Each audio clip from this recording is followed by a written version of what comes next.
What's up, everybody? How y'all doing? It is Thursday, but we're doing this video for Sunday. It is Q&A Sunday number 43. Super confident in that answer. Q&A Sunday number 43. You guys know how it goes. We're gonna be asking questions and answering questions. You guys have the questions being asked. There's a bunch of them in the comments from last week's video where I will pull the top ones. If you also would like to be in these videos, the best thing you can do, two ways. Number one, you can ask in chat, twitch.tv/Lawler. Come hang out with all the people in chat. Apparently, Squishy Stole My Girl feels like he needs to sub right now. I appreciate the resub. Welcome back. But you can either, A, come over to the stream. We do these probably like Thursdays, Fridays, usually, if there's not RLCS going on.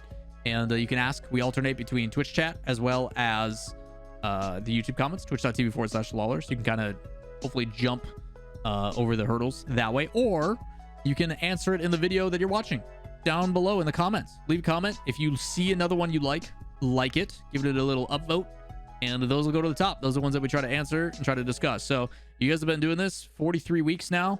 You keep having questions every single week, and some of these videos like pop for views, so greatly appreciate it. Let's get into another one. The first question isn't even a question. It just makes me feel warm and fuzzy. Ryan says, hey, just want to say how much I appreciate the more adult conversation about a game overrun by 14-year-olds. And no, I'm not joking. This is where I come for info. Thank you, homie. Horns. Yo, shout outs to Ryan. Appreciate the love, man. Richard, though, says, hey, love the vids. Would it be possible for Rocket League esports to have a major at a minor region like OCE or SAM? And what are the challenges in doing so? Yeah, without a doubt. There's always potential for them to do it, but there is obviously a lot of complications with it. Usually the main factors that go into doing a LAN is, one, it needs to be easy to travel to and has to be super accessible. You are trying to make sure that everybody, casual or hardcore, can go and find a team and find a way to support. And when you are then saying, hey, go to these places, they are big hubs. That's why Vegas was really, really good. It's why Sweden's really good. It's why you look at some of the places they've done before, like London and everything. Those are big hub destinations, places that are very easy to travel to. Like Season 2 is Amsterdam. That's about as easy as it gets for international travel. It's also a massive area where people can go. It's a very popular airport. That's why I think Atlanta would be good. Chicago could be good. Like, there's certain areas that you need to go where it's easy to travel to. Accessible flights and a lot of flights. It also has to then support the amount of people. That's the next part. Do you have a location that can support what they're aiming for? Is it 5,000 to 6,000 like the next one at SoFi Stadium at the YouTube Theater? Or are we talking like we're going huge and we want to do 10, 20, 30? Prudential Center can hold up to, I think, like 10 or 13,000 or something ridiculous. So like, what is it you're trying to accomplish? So that's part of it. We now also have to take into consideration COVID restrictions, as well as everything else that goes into play. I can tell you OCE is not going to be on the list for a while. It's too expensive. You are basically asking everybody but OCE in like New Zealand, like for Australia, New Zealand, to travel tons of hours, which sucks for the OCE guys. They're spending like 36, 38 travel days in our time, like 38 hours of travel to get.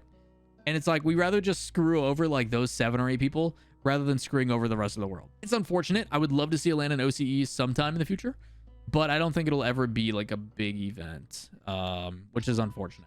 So I think South America is more realistic for sure. I think you could also see Tokyo. They always try to do that already for the Intel World Open with the Olympics, which would have been super cool. But as of right now, it's difficult. I will say we did the We Play Invitational, and that was in Kiev, Ukraine, which is not going to happen now because of the situation that's going there. But it would have been a destination possibly in the future. They've got the infrastructure. They have the capability to do it. So that's a lot of what it comes down to. But I think realistically, over the near future, expect them to stick to NAEU for a while. Maybe SAM in the future. I do think SAM would be really cool to go to like Brazil or something and do a LAN. I think it'd be really cool. With Rocket League moving to Unreal Engine 5, do you think that they could add a new game mode with just a larger map that consists of maybe a 5v5?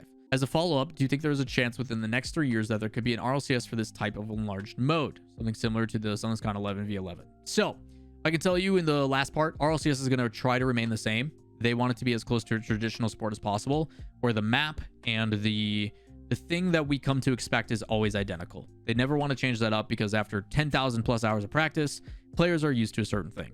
I personally feel that the Rocket League field should get a bit bigger.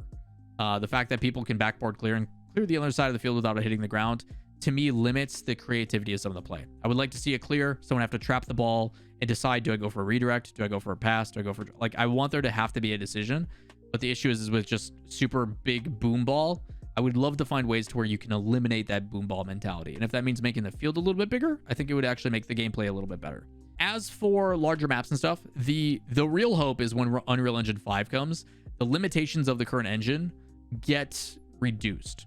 And what I mean by that is, as we saw over the editions of Fortnite, they added a creative mode. A lot of us are hoping that when Unreal Engine 5 comes out, we won't even have to deal with like a new game mode or like a queue that we play in, like a Rocket Labs map kind of thing.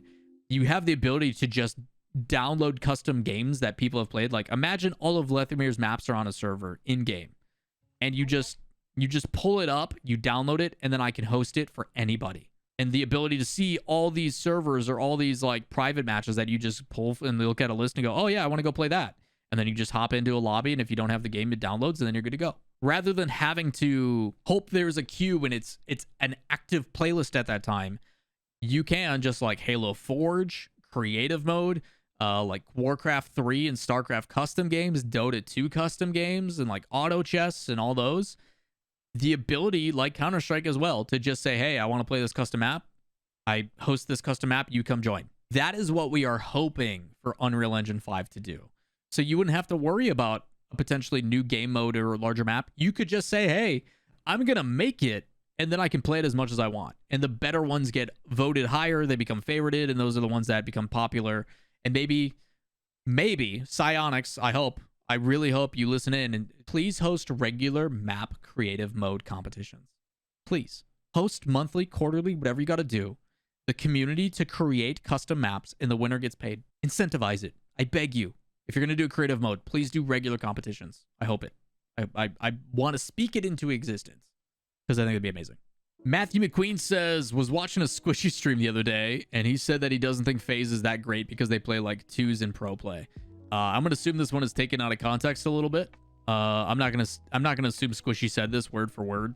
I would have to hear Squishy's actual opinion and give him the chance to say more than 130, 40 characters. FaZe, I think, is good. I think FaZe is consistently a top 4 team, and rightfully so. And they made their team potentially even stronger with Sypical. I think there's a lot of potential with that roster, right? Primarily due to the fact that you have 2 mechanical masterminds in AJ and First Killer, and you're pairing it with Sypical, who also, even if he is not on the ball, has the ability to buy time or pretty much do whatever he wants. Kind of does like what Squishy does sometimes for NRG. I think he's a little bit lesser in the rotation, but Squishy has the ability to, if he needs to, like if I have space, I'm going to go for a flip reset and do stuff. There's been times where NRG doesn't make further days in competitive play if it's not for Squishy's individual efforts, right?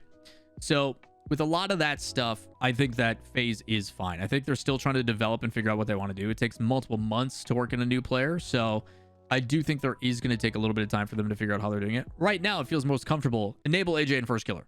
Let them go crazy, and Sypical be there to fill in the role. Are you going to become that golden striker where it's like play develops? Okay, I move in finally to put a shot.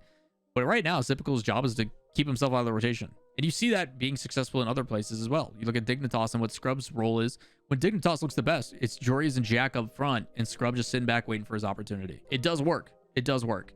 Do I think that a 3-person rotation and everybody being involved is more successful? Without a doubt. But to say FaZe isn't that great, again, this could possibly be out of context, I think is, I mean, they won a regional and then have been like top 4. So they're looking pretty good. I think they're doing just fine. So, and they're only going to get better. I'm curious to see what LAN FaZe looks like, because I think they need a top 6 performance. Top 6 or top 4. Like if they take first seed in their group, I'm pretty sure they make it through. And by the time this video comes out, we'll know if they have or not. So I expect them to go to the major and showcase what that roster can do. I'm looking forward to it. What do you think about the current Smurf situation? Do you think it got out of hand? Smurfing is always the thing, especially in free-to-play games. When a game is super accessible, you can just make a new account, you're good to go. I do think that Smurfing is something that you can never get away with. Like, there's no way to completely stop people from Smurfing. Psyonix is a pretty unique stance on Smurfing as well, about how they go about it. As long as you are not purposely throwing matches to D-rank, they're okay with it. Is eventually what they've said. Like, as long as you are doing, like, I'm doing another Road to Grand Champ video series, as long as you are not purposely throwing your matches to D rank and you are just winning your matches as you progress, they're honestly okay with it, from what it sounds like. So I do think there could be more limitations. I don't think the level requirement being 10 is enough. I think they should bump that up quite a bit, actually. I do feel there could be a bit more deterrence. So, but I don't think that Smurfs are their biggest concern, because at the end of the day, you can't prevent it no matter what you try. So I do think there could be more barriers of entry for Smurfing, but at the same time, you don't want to, for people that come in during free to play, you don't want to like push them away so far to where it's just like, man, it takes forever before I can play ranked. This sucks. So I don't know if there's ever an easy answer. There are some games that require you to associate, like Andy is saying, your mobile number to it. And the reason why it does that is then you can, when you get banned, if you sign up with your same phone number and stuff. But there's also ways around that. You can get a Google number and stuff and spoof it. So there is ways around everything. Again, it's more so adding deterrence. Same thing with like the TSA. TSA doesn't do a whole lot at the airport, but it's there to deter people from doing it. They're like, oh shoot, what if I get caught? Maybe I shouldn't do that. Again, that's a super generalization, but yeah, it's more so there as a deterrent. Do you think anyone will catch energy to take the NA #1 world spot? That's a tough one to look far ahead. As of right now, I don't. I think NRG has continuously shown over the course of years that they will, without a doubt, be #1.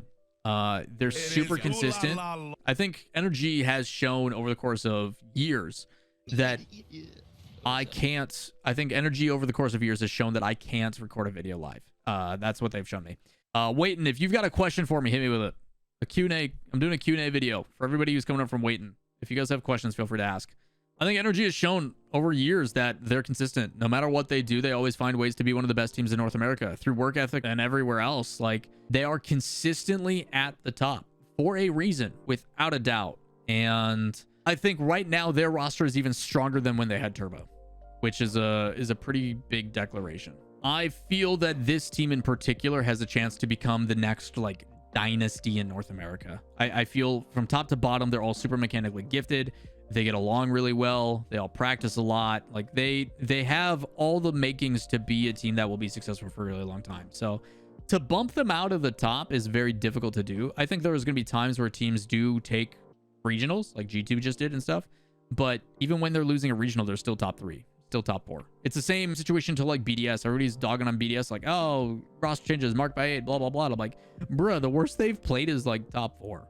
They're still going to the major. They're winning the like they're still going to be at the world championship as a guaranteed bid. Like how can you be against that? So I think people need to shift their mentality too around from like continuous wins to world championship or bust. Our goal for the season is to get to the world championship. No ifs, ands, or buts. That's it. That is our focus. And if we're getting smacked at majors and world championships, then we need to worry about it. But I feel they're already a dynasty. I wouldn't say that. They've been together for a little over a year. I think we are very short-sighted on what dynasty means because Dignitas, we used to have world championships that were every 4 to 5 months. To me, that's really short-lived. I want a dynasty to be a team that's been together for like 3, 4, 5 years and is building upon it, right? Long-term success. We're finally at a point where we can actually get that in Rocket League. I wouldn't consider them that. Waitin, what restrictions do you think they're going to have at this upcoming LAN? Obviously, we can't expect it to be completely normal. Any expectations on how they're going to handle that from your past experience working in the events like these? So I think LAN itself is going to have some major restrictions in regards to fan and player interaction, without a doubt. I think the casters, the players, etc., are going to be in their own bubble. I don't think are going to have any interaction with those people. I will say I'm trying to do a thing that still gives some cool interaction. That's super NDA. I can't talk about it, but I'm working on some stuff. Whether it'll happen or not, I don't know. But I can have big expectations that because of the pandemic and stuff, they are without a doubt trying to remove the interaction with pros and everybody else. I think they're just trying to make sure that they do not have that, without a doubt. I don't think you're ever going to find a time where it is smart for the players, the coaches, the casters, etc., to be able to interact with fans on a regular basis. I expect them to be also quarantined in their rooms. I don't think players, pros, casters, etc., are going to be able to go out into the public. And even after, like, even during the event, like Saturday, Sunday, I think those guys are going to be secluded and kept to their areas. They have to. In order to run a successful one and be able to run some in the future, they need to do that. You look at the backlash that the CSGO event had like a month or two ago. Like, that's the kind of stuff that they have to avoid. So I think there's going to be stuff like that that's pretty limited. But otherwise, I think you can come to expect like the fan experience to be pretty similar. Getting into the event and stuff, having to wear a mask, all that kind of stuff. Like, it's going to be a big collection of people. And they're going to take as many precautions as they can. But there's only so many things they can do to make sure that that happens. I mean, the stadium is packed. It's sold out. Like, that's a lot of people in one area. So wash your hands, wash your face, wash your butt, wash yourself, be clean, wear deodorant, please. And not just like one day, but like every day. Like, shower every day, please. And have a good time. Yeah, I recommend if you go to LAN, don't shake hands. If you're going to, fist bump or like bump elbows, you know. But yeah, have a good time. Yell your face out, lose your voice, have a good time. But yeah, I do think restrictions wise are going to be more so about the interaction with players, figures, and stuff like that as compared to everything else. As for the venue itself, I don't know what to expect from a YouTube theater. It's been 2 years, man. Who knows what Psyonix is going to do for the public? Because I think a lot of the like booths and stuff that they would put out, like they would usually have like sponsors in the front where people could play games and stuff. I think it's going to be different, man. It's going to be very different. Lint says, are there things you notice less experienced casters doing that would improve their casting if they stopped doing that thing? The number one thing all casters do when they are first getting started is the amount of analogies and metaphors and similes that they use that are just completely useless. If I have to hear that the defense is tighter than a container of Tupperware or something like, I swear to God, get rid of it. You don't need to reference things to generic things. People are there to watch Rocket League. Stop referencing those things. I see it happen all the time. They think it's creative and funny and stuff. And like at times, yeah, it's a little bit goofy, but I'd rather have you and your co-commentator have like a moment that's like breathable and like can live, rather than being like, oh, this shot is as fast as that one time this thing did that other thing reference. And you're like, stop it. It's cringy. Stop it. Just don't. Notice how nobody at the top level does that. Just stop it. Please. There is better ways to associate. Like, if you want to make a comparison to something, reference something in the game to drive home your point. Emphasize it with like a real thing that is there. Spaceman doesn't count. Spaceman is casting for Rogue HQ on his own, and he's losing his mind as the team continues to not put shots. So when he compares the sun to a velociraptor, that's a different style of commentary. It is something that he is doing on purpose. But if you go and watch him cast the RLCS, he doesn't do any of that stuff. Yeah, there is that one thing. Those things so many community casters do, and it's just like, please stop. It deters so many people from watching. I used to do it too, but it is not needed. I promise you. Reference things, do more prep work. If you have hard times filling information, that means you're not prepping hard enough and you need to know more about the team, their play style, or the number one thing in commentary, and it sounds so simple, listen to your co-commentator. Have a conversation. Stop trying to just make your next point. Listen to what your other person is saying and carry and continue that conversation. Such a thing that so many people to this day still don't understand truly. But if you go into a casting gig and your sole purpose is to listen to what your co-commentator is saying and then respond, you will be surprised how much easier it is to do your job and how much better the cast gets, because it is two people working as a collective rather than I'm saying my point, I'm saying my point, I'm saying my point, I'm saying my point, and you're just trading back and forth. It makes a big difference. It really does. Those are 3 things. Hopefully they help. Do you think Psyonix could implement a system where verified users would exist? Like Psyonix would try to match a verified one against another. And if in order for you to be verified, you need to PayPal, phone number, etc., 10 minutes away. So yeah, this was something that we talked about as well earlier. In regards to Counter-Strike and others have done this, where you verify your account based upon logging in with like a certain account or a phone number, and it puts all those verified users into a specific queue instead. And it's there as like, again, a deterrent. So I think it carries on that same effectiveness of like the deterrent thing. And there is systems like that can implement. I don't think any of that stuff will even begin to be considered unless Unreal Engine 5, because I think it just gets complicated when you add more systems into Unreal Engine 3. So maybe in the future. Last question is going to come from Crimson. Q&A, do you think Envy could rebrand their Rocket League team from Envy to Optic since their Valorant stream has done that recently because of the merge? To my knowledge, and quick answer on this one, it is only for their FPS teams. To my knowledge, the Envy Optic thing is only for their FPS teams. It's not applying to anything else. So I think we're good. Short and sweet, super easy answer. That should have probably just been a reply, but here we go. Celebrity Boxing, waiting for Lawler. Coming soon to a YouTube video near you. Down, waiting. We fighting at LAN.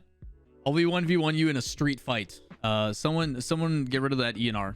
He's gonna fight me in a fight. I've never liked fighting games. I hate FGCs. So he'll probably win a Street Fighter, but that's fine. Waiting and I, YouTube, are gonna be fighting 1v1 at LAN. Make sure you guys go. No rules, to the death at LAN. Should be fun. Either way, appreciate you all coming and hanging out for a Q&A video. Shout outs again to Waiting for bringing his friends in here to hang out with us.